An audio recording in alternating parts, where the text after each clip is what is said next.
Hi folks, it's Des Phoebe here and welcome to another episode of The Franchise Entrepreneur.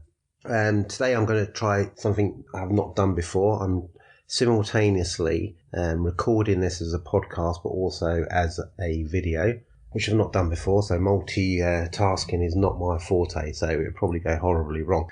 But today's subject, or one of the things I want to talk to you about, is investors. And the type of people who invest in franchising and why a certain group doesn't invest in franchising or doesn't seem to in any real scale. So I'm just going to turn on the video now. So forgive me if I'm going to repeat myself a little bit here. Hi folks, Des Phoebe. I'm recording this as a podcast as well, which I'm recording at the moment. And I'm also recording it as a video. The subject I'm talking about today is particular investors who don't seem to really in any large scale invest in franchising, and why the potential reasons are for that. Now, I put out a post yesterday or a couple of days ago on LinkedIn and a few other groups that I'm attached to, and asked these people why they probably wouldn't consider or haven't considered franchising in the past. Now, these are groups that are entrepreneurial groups. These are business groups. These are property owner groups. These are all people who would typically look to invest in businesses, look for returns, are active in those kind of markets, but they don't go into franchising, or very, very few of them do. And I was curious to see why that was. Now, I had some of my own feelings on why that might be the case. And one of the things that I came up with was probably that it was high maintenance, that they would have to be heavily involved in the running of those businesses.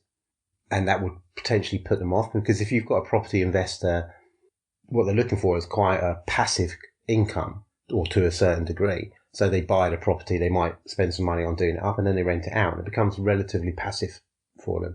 And the perception is that franchising it's too hands-on. They have to be involved in the business.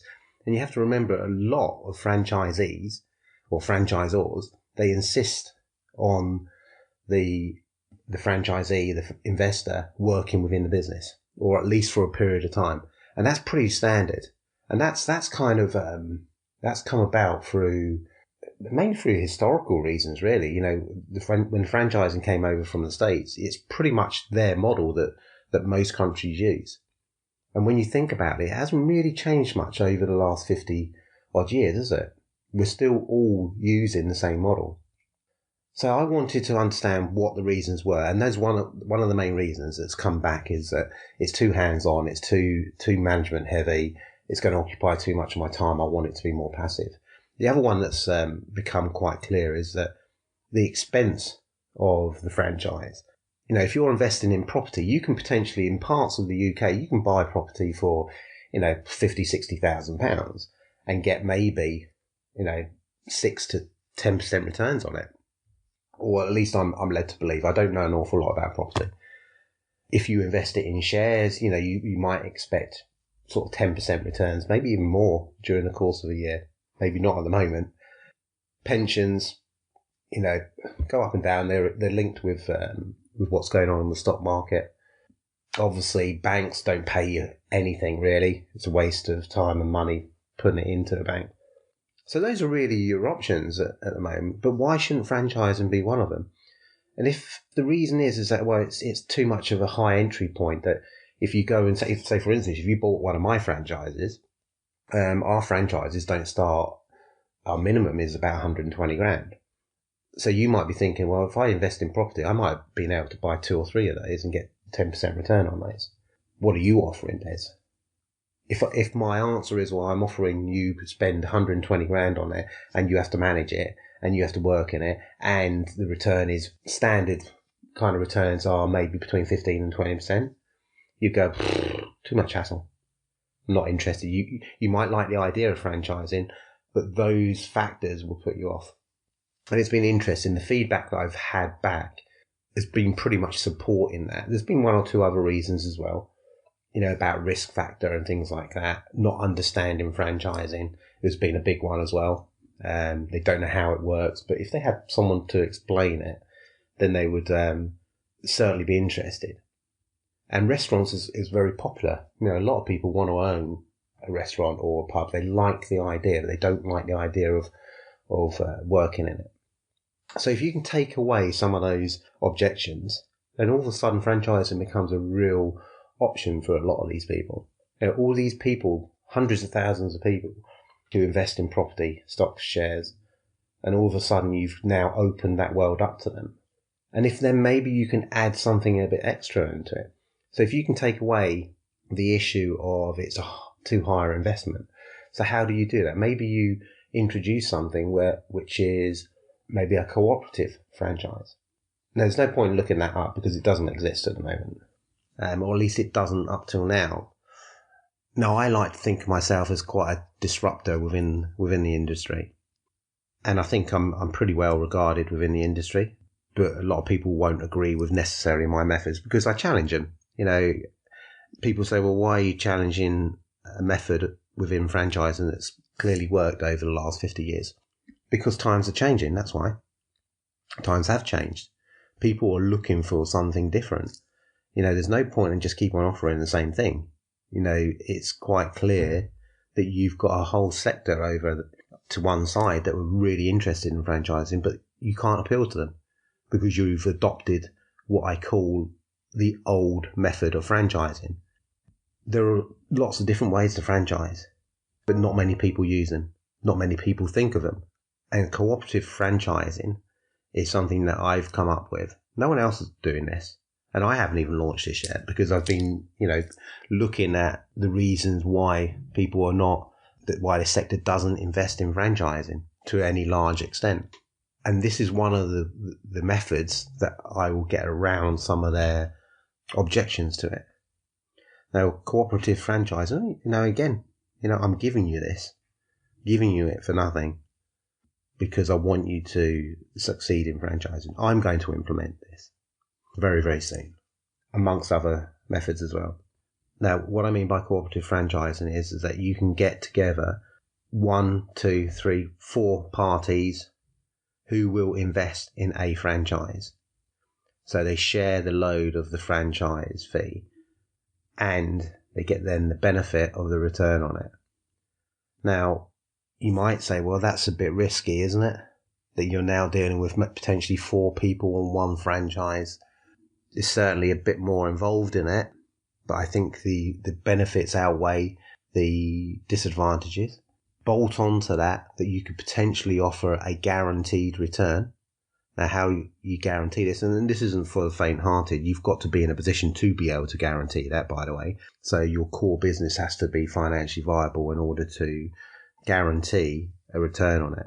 But let's just say, for the sake of argument, you guarantee that we will offer you a franchise that you don't have to put the whole 120,000 in. It could be that they even partner with yourself, so you may be a partner within that franchise. So let's just say, for instance, they only have to put 50,000 in, but you also guarantee that they get maybe an 8% return each year. So what's that, 8%? It's about $4,000, something like that, I guess. So that 8% is compatible with, and maybe better than what they would get from property. It's got to be something that's going to at least match their kind of returns from property. Otherwise, they're not going to be interested in doing it. You're a partner in it, or you introduce a second franchise within that particular store. So it's 50-50. So they're sharing the load. You could also offer to manage that property for them or that business on their behalf. So it's completely hands-free. So basically, you've taken away all 3 objections. 1, the capital outlay. 2, the risk of what kind of return can they expect from it. Well, you're guaranteeing them this return. Thirdly, the objection to having to manage it. It's too time consuming. Well, you're offering to manage it on their behalf as well. So you've taken away a lot of their initial objections to doing the franchise. That's got to be now. You're now in the realms of it becoming more attractive to them. Now it becomes a marketing tool as well. You can start now potentially marketing this into financial organisations. You may even be able to talk to accountants and people like that, because they're the ones that are obviously going to be talking to these clients. You can go into property forums and things like that because you know full well that those are the people who are looking for investments and are, one, have the money because they've already shown that they're prepared to put it into property, but secondly are also entrepreneurial in mind and spirit and are quite likely to be open-minded to other investments. So not only are these the reasons why potentially this group don't invest, I'm giving you ways in which you can potentially resolve their misgivings on investing. I'm certainly going to develop this as a product. And if I did it tomorrow, I would be the only person in the whole country, probably the only person in the whole of Europe, maybe even in the whole of America that would be doing it. Because, franchising's got to move. It's got to move with the times. It's not just about the technology advancements or what's happening. It's about the offering. There's a whole bunch of investors out there who are bankers, who are, in professional careers, who are looking to invest money. But they don't touch franchising because they feel it's too hands-on. So what do you do about that? Even if you don't think my solutions are the way forward, then you should be considering this because it's a whole market that we ignore as franchisors because we've been told that this is the method of franchising and you should stick to it. You're still sticking to that method. You're still sticking to what works, but what you're doing is enhancing it. You're making it better for that specific sector. So, again, I hope this is, useful to you. I know it's quite a short podcast, this one, but I wanted to get this one out here pretty quickly because it's something that I'm going to be launching probably this week. And we have done it on a small scale previously. We've looked at doing this and have done it intermittently over the last probably 5 years. In fact, we've done a very successful one only probably 6 years ago. And we introduced some very high-end, high flyers. And I mean big, big, big time high flyers. As big as it gets, really. I can't tell you their names. I'd love to be able to tell you their names, but I'd have to get their permission. But they actually became full-on investors within the business as well. But they started off on the basis that they bought one of our franchises based upon us managing it on their behalf. Because these were very big high flyers. But yeah, so we implemented something, a good few years ago, got some really high net worth individuals, very, very high up in business. And of course, they've got better things to do than to manage a portfolio of stores. They bought a number of our stores, not just one or two, but they're big investors. I mean, they put in close to £1 million and now are a shareholder within our business. So these investors are absolutely out there. And that gave me quite a bit of encouragement to implement this time round. I think the delay, I guess maybe, again, it's just probably got into a comfort zone that I didn't implement this probably fully a few years back. But now, having had this time to reflect and look at the options, this is definitely something I think could be really, really a game changer for franchising in general.